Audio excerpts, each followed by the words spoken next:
qu'on ne commence à manger le riz publiquement, on fait une cérémonie pour remercier les divinités qui ont travaillé. La divinité de l'eau, la pluie qui est venue, la divinité de la terre qui a porté la séquence, le soleil qui s'est levé dessus, vous allez retrouver les 4 éléments, l'air qui a soufflé dessus. Les 4 éléments toujours doivent être remerciés. Donc arrêtons, que ce soit dans notre vie spirituelle, que ce soit dans notre vie de tous les jours, arrêtons de vouloir ce qui est gratuit.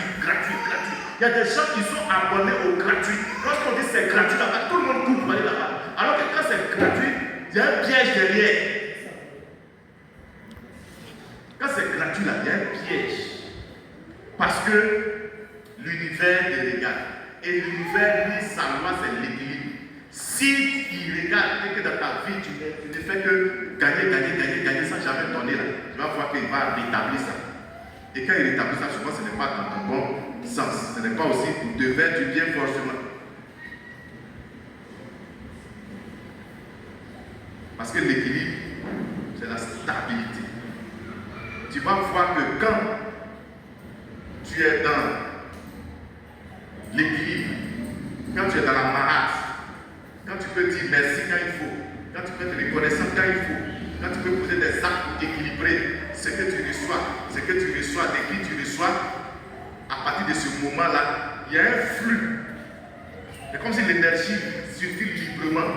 Partout où toi tu vas passer là, tu vas avoir toujours la victoire. Pourquoi? Parce que tu es équilibré. La nature te regarde, elle sent que tu es équilibré. Souvent on voit des enfants qui faut me laisser, je n'ai pas demandé à naître, c'est vous qui m'avez accouché. Il ne sait même pas ce qu'il dit. Parce que comme je le disais tout à l'heure, avant même que tu ne viennes dans une famille là, c'est toi-même qui as choisi l'homme, c'est toi qui as choisi la femme, c'est toi qui as même créé les circonstances pour qu'ils se rencontrent, et puis ils ont eu une relation, et puis tu es né. Donc quand tu es né d'eux, tu es responsable d'eux. Donc aux enfants qui sont ici, à nous les enfants qui avons encore des parents vivants, à cause de la religion, on s'est dit qu'ils ne croient pas la même chose que nous, on s'est éloigné d'eux, on s'est écarté d'eux, on les a vilipendés. À partir de maintenant, il faut que nous prenions la résolution d'être reconnaissants, de partir rééquilibrer les choses. Ce n'est pas des grosses sommes, mais c'est la reconnaissance. Par exemple, il y a des enfants qui sont nés. C'est des mamans qui les ont lavés. L'enfant est né, il n'a jamais connu même cette maman-là. Et puis il vit, il grandit. Il a une dette envers cette personne. Jusqu'au jour où sa maman ou bien son papa va lui dire, quand tu étais bébé, c'est une femme qui t'a lavé. Il faut qu'on aille chez cette femme-là, on va la saluer. Simplement le fait d'aller dire, maman, merci. Parce qu'on m'a dit que quand j'étais petit, c'est toi qui m'as lavé. Tu as effacé la tête, tu as rééquilibré. Automatiquement dans ta vie, les choses que tu vas faire vont commencer à avancer. Parce que devant toi, c'est cette loi karmique-là qui t'attend. Parce que tu n'as pas été reconnaissant. Parce que tu n'as pas équilibré les choses. Parce que tu n'as pas payé. Parce que tu as reçu gratuit.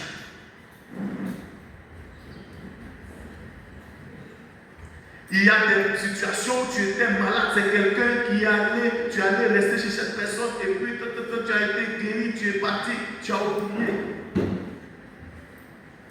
Tu dois retourner. Intention. On n'a pas dit forcément de donner des millions, mais le fait de venir là avec une intention, avec un petit geste pour dire, vraiment, je me souviens que quand j'avais telle situation, c'est chez toi que je suis resté. Et durant tout ce temps, voilà, j'ai eu ça. Voilà, tiens. Tu règles la situation. Équilibre. On me parlait d'une histoire d'un frère d'Abidjan qui passe les trucs, ça, le concours, ça ne marche pas ici, à gauche, à droite, ça ne marche pas. C'était simplement qu'il devait aller s'asseoir parce que son papa était fâché avec lui avant sa mort. C'était simplement d'aller simplement sur le tombeau, verser de l'eau pour demander pardon à papa pour ce que je n'ai pas été ci, je n'ai pas été ça. Et quand ça s'est passé, terminé, la situation a été réglée. Il faut que nous sachions sachions que nous ne marchons plus seuls. Il faut que nous sachions que nous sommes entourés d'une grande nuée de témoins qui sont là, qui nous regardent dans nos gestes, dans nos actions. C'est pour ça que le docteur Ake est venu dire la dernière fois encore du haut de la chaise, il dit, mais vous me regardez ici, ce grand temple-là, je dois payer l'électricité. Moi-même là, qui aujourd'hui vous donne la parole, je mange comment? Est-ce que vous vous posez des questions? Depuis qu'on a parlé de réveil net, les gens ont arrêté de payer la dîme, les gens ont arrêté de faire les offrandes, et puis vous voulez recevoir gratuitement. Mais aujourd'hui, avec les enseignements qu'on a, on comprend que quand on se met dans le gratuit, on se ferme des portes, on bloque le flux de l'énergie. Parce que tout est énergie. Tu es une énergie densifiée. Donc quand tu ne veux plus avancer, tu bloques. Et quand tu bloques, ceux qui avancent vont passer, ils vont avancer. C'est comme l'eau qui circule. Si tu as mis un gros pot de bois, l'eau va rester bloquée. Mais par exemple, tous ceux qui creusent bien leur trou, l'eau va aller plus vite. C'est simple. Donc on n'a pas dit que comme on est dans une nouvelle saison, à faire d'offrandes, à faire des dîmes, à faire de tout ça, c'est fini. Simplement, il faut comprendre que nous sommes dans la vérité. Nous sommes dans un moment où on doit dire les choses telles qu'elles sont. Ce sont des lois de la nature. Et les lois de la nature, elles sont implacables. La loi de la nature s'en fout de ce que tu connais ou tu ne connais pas. Lui, ce qu'il sait, c'est que c'est comme ça qu'il est. Quand tu l'appliques, tu reçois. Quand tu ne l'appliques pas, tu ne reçois pas. Il ne te dit pas, ah, comme je sais qu'il ne sait pas, que non. Donc, si nous sommes dans cette saison, nous devons nous dire la vérité. Nous ne devons pas rester dans le gratuit. Il y a des enfants qui attendent forcément, ah, moi je ne travaille pas, je peux faire quoi mon papa, je peux faire quoi ma maman. Ton argent de poche qu'on te donne là, 10 francs, 100 francs, tu peux garder. Le jour où c'est l'anniversaire de papa, même si c'est bonbon, 25 que tu as eu, tu viens. Papa, aujourd'hui c'est ton anniversaire, je te donne ce bonbon là. Merci pour tout ce que tu as fait pour moi. Tu as rééquilibré, tu as ouvert la porte de l'énergie. Tout ce que tu vas vouloir dans la vie, ça marche.